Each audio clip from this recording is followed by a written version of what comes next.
नमस्कार, मेरा नाम है अफी हिंदुस्तानी और आप नाउ नोएडा पे लगातार देख रहे हैं महाकुंभ की महा कवरेज।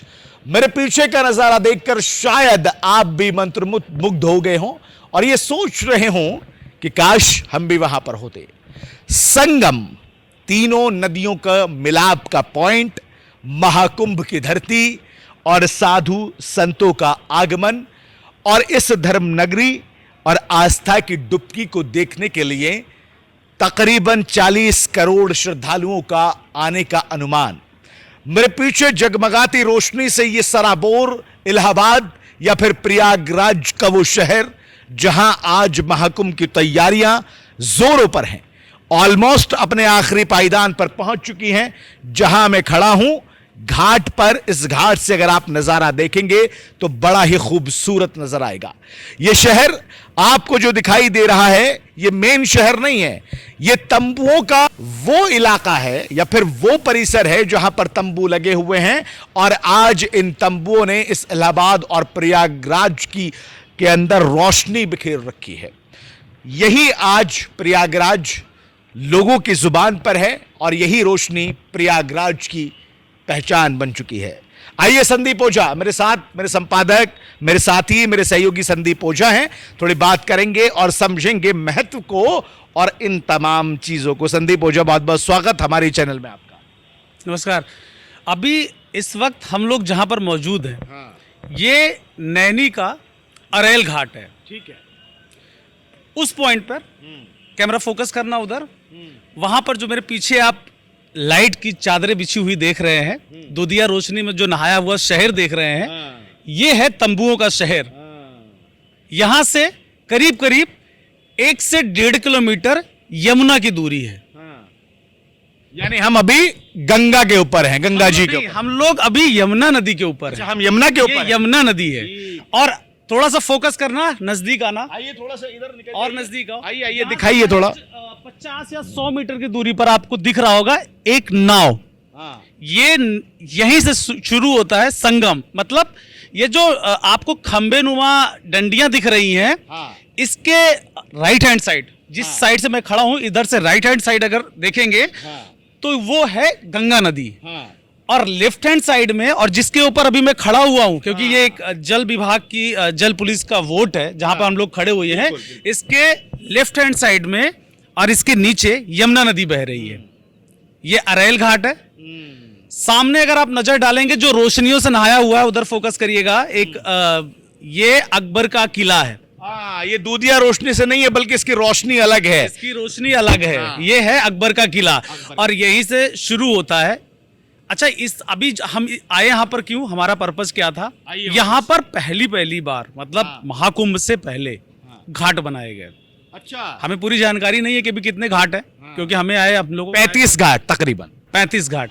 ठीक है, आरिफ अफी ने इस पे काम किया है, इनको पता चला है 35 घाट है। संगम के उस किनारे जहां से यमुना नदी से चल के संगम तक आते हैं, संगम घाट तक आते हैं, वहां पर एक नया घाट बना है, भव्य घाट बना है। और मेरे पीछे देखिएगा, पीछे फोकस करिए, जिस घाट का हम बार बार जिक्र कर रहे हैं, ये है अरेल घाट। क्योंकि यहां पर बहुत बड़ी संख्या में पर्यटक और श्रद्धालु आने वाले हैं, तो भीड़ इतनी ज्यादा बढ़ जाएगी यहां पर। इस भीड़ को कंट्रोल करने के लिए अलग अलग घाट बनाए गए हैं। प्रशासन की, मेला प्रबंधन की, मेला प्रशासन की कोशिश ये है कि शहर अलग अलग राज्यों से आने वाले, यानी कि जो मध्य प्रदेश या फिर साउथ से, या कह सकते हैं महाराष्ट्र से जो लोग आ रहे हैं, इस साइड से, हिंदुस्तान के अलग अलग राज्य से, क्योंकि सारी ट्रेनें यहाँ पर अब डाइवर्ट कर दी गई हैं। सब ट्रेन प्रयागराज जंक्शन पे नहीं जाएंगी। कुछ ट्रेनें जो इधर से आएंगी वो नैनी जंक्शन पे रुकेंगी। तो वहां से जो पर्यटक और श्रद्धालु आएंगे, जो उतरेंगे यहाँ पर, उनके लिए होटल की व्यवस्था की गई है, उनके लिए यहाँ नहाने की व्यवस्था की गई। इसीलिए इस घाट को बनाया गया और ये घाट इतना भव्य है, आप अपने आंखों से देख रहे हैं और उसको एक्सप्लेन कर रहे हैं। संदीप, कुछ रोमांचक पहलू जो हैं मैं लेके आता हूँ, रोमांचक पहलू लेके आता हूँ मैं। योगी आदित्यनाथ का काफिला आज आपके सामने आया, हम वहीं पर मौजूद थे। योगी आदित्यनाथ के साथ में बाकी मंत्री भी थे। शहर के इस विधानसभा, जिस विधानसभा में मेला हो रहा है, वहाँ के विधायक जी भी थे। कुछ चीजें आज पहली बार योगी ने आके उनका शुभारंभ किया, बहुत सारी चीजें। नागा बाबा, साधु बाबा, अलग अलग खड़े हाथ वाले बाबा, खड़े वाले बाबा, छोटू बाबा, और इतने बाबाओं से हमने बातचीत की है। एक अलग माहौल नजर आ रहा है इन बाबाओं में, एक अलग एनर्जी नजर आ रही है, ऊर्जा नजर आ रही है। देखो मैं हम लोग बार बार इसका जिक्र कर रहे हैं कि जो यहाँ पर लोग आ रहे हैं ना, जो श्रद्धालु या पर्यटक आ रहे हैं, या फिर जिसके लिए ये महाकुंभ लगा है, वो है यहाँ के साधु संत। वो चाहे जहाँ से भी आए हो, किसी भी पंथ से हो, किसी भी मठ से हो, उन्हीं को देखने, उनका आशीर्वाद प्राप्त करने लोग आ रहे हैं। तो योगी आदित्यनाथ जब यहाँ पर पहुंचे तो यहाँ टोटल 13 अखाड़े हैं। उन 13 के 13 अखाड़ों में वो पैदल गए, एक एक जगह पे, एक एक अखाड़े पे गए, और हर जगह आपने मुस्तैदी भी देखी उसके पहले कि क्या मुस्तैदी थी। सब जगह योगी आदित्यनाथ पहुंचे और अखाड़ों पर जाकर जायजा लिया कि यहाँ पर कैसे तैयारी की गई है, साधु संतों के लिए जो व्यवस्था है। क्योंकि सीएम योगी ने इस बार महाकुंभ को लेकर एक बहुत बड़ा ऐलान किया है कि किसी भी पर्यटक, श्रद्धालु या किसी भी साधु संत को कोई भी दिक्कत यहाँ से नहीं होनी चाहिए।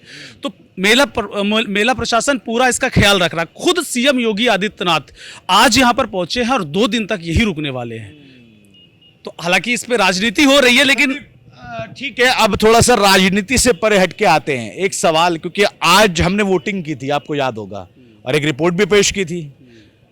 हम इसको नाव कहें या फिर मोटर वोट, क्योंकि मोटर वोट तो अभी बंद कर रखी है, सरकारी लोग इस्तेमाल कर रहे हैं। लेकिन वो जो नाविक हैं, जो हाथ से चप्पू वाली वोट को चला रहे हैं, जो श्रद्धालुओं को उस कोने से इस कोने या फिर इस छोर से उस छोर लेके जा रहे हैं, उनका कितना महत्व देखते हैं आप इस महाकुंभ के महापर्व पर? देखो, सबसे पहले तो ये जो आपका बयान था कि बंद कर रखा है प्रशासन, हमारे पास इसका कोई ऑफिशियल डेटा या ऑफिशियल हमारे पास जानकारी नहीं है।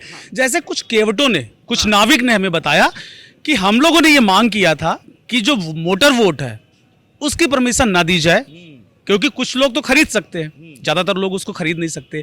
तो इसको देखते हुए मेला प्रबंधन ने जो इंतजाम किया है वो ये किया है कि जो हाथ वाले नाव है उनका इस्तेमाल ये केवट करेंगे, चप्पू वाले, ताकि कमाई किसी की ना मरे। क्योंकि अगर जब मोटर वोट की बात करते हैं ना, तो उसकी बुकिंग ज़्यादा होगी, उस पर ज़्यादा लोग आएंगे और वो कम पैसे में लोग वहाँ बैठ कर जाएंगे। फिर जो यहाँ जो दूसरे केवट हैं, दूसरे नाविक हैं, उनको उसकी परेशानी या फिर वो आर्थिक जुर्माना कह दो, उनको भुगतना पड़ेगा। इन तमाम बातों के बीच में एक सवाल ये भी निकल कर आता है, मैंने आपसे पहले भी पूछा था कि कुछ लोग ऐसे हैं इन नाविकों में, कुछ तो ऐसे हैं कि नॉर्मल रूटीन पे अपने चल रहे, कुछ ऐसे हैं कि डिमांड इतनी कर रहे हैं जितने का काम नहीं। आप समझ रहे मेरी बात को, कि 1 रुपए का काम अगर यहाँ से 100 रुपए में उस छोर तक जाया जा सकता है, तो वो बहुत सारे पैसे वसूल कर रहे हैं। ये भी एक पहलू है। नहीं, मैं इसको इस तरीके से देखता नहीं हूँ, क्योंकि देखो ये एक अवसर है इनके लिए। 12 साल बाद महाकुंभ लगा है, 6 साल बाद अर्धकुंभ आता है या कुंभ आता है। इनके पास इस समय ये अपॉर्चुनिटी बोल सकते हो, क्योंकि बहुत बड़ी संख्या में लोग यहाँ पहुँच रहे हैं, इतने नाविक हैं नहीं। तो 1 महीने बोलिए, 45 दिन बोलिए, इनके पास पैसा जनरेट करने का मौका है, आर्थिक अवसर इसको बोल सकते हैं। तो उस पे वो काम कर रहे हैं, इसमें हम बिल्कुल इसको निगेटिव ले ही नहीं सकते हैं। तो बार्गेनिंग होती है, जैसे हम भी गए, क्योंकि हमारे पास मौका था कि हम मोटर वोट से जा सकते थे, लेकिन हमें अफी ने बोला कि नहीं, इस बोट से चलिए और इस बोट से चल के हम कवर करेंगे, क्योंकि हमको इस दरमियान टाइम भी मिल जाएगा। तो हम लोग उनके साथ आए, उनकी जो तकलीफ थी उन्होंने शायद आपको भी बताया, आपने भी सुना होगा।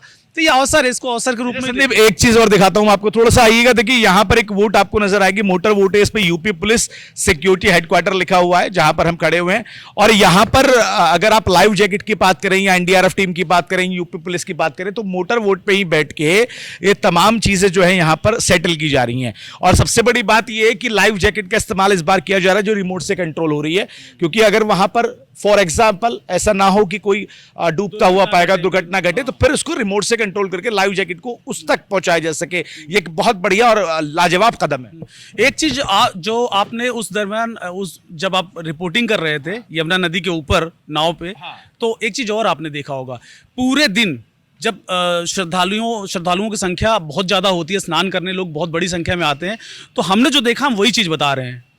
बहुत बड़ी संख्या में जल पुलिस या एनडीआरएफ की टीम बोलो, लगातार मुस्तैद थी और चारों तरफ भ्रमण कर रही थी। जबकि अभी भी जिस दिन हम वीडियो शूट कर रहे हैं, मेला शुरू होने में 4 दिन बची हैं, 3 दिन बाद आप बोल सकते हैं 13 को हो जाए, 13 तारीख को शुरुआत हो जाएगी, मतलब आज से 3 दिन बाद मेला की शुरुआत हो जाएगी। लेकिन यहाँ पे जो सुरक्षा व्यवस्था है हमें जो दिखी, वो बहुत ही हाई लेवल पे चाक और चौबंद दिखी।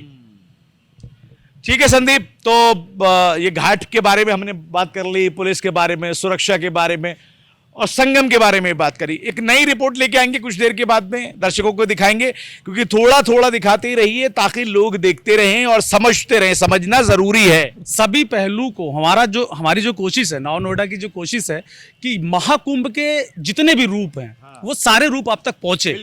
और इसलिए हम लोग लगातार महाकुंभ के क्षेत्र में, अब आप देखिए अभी से जब हम ये वीडियो बना रहे हैं, करीब आधे घंटे पहले हम नदी के उस पार थे, फिर करीब 5 किलोमीटर का सफर करके हम लोग इधर आए। तो हम लगातार ये भ्रमण कर रहे हैं और जो तस्वीर है यहाँ की, जो यहाँ का महाकुंभ का जो भव्य स्वरूप है, वो दिखाने की हमारी कोशिश है आपको। बहुत धन्यवाद संदीप ओझा जुड़ने के लिए।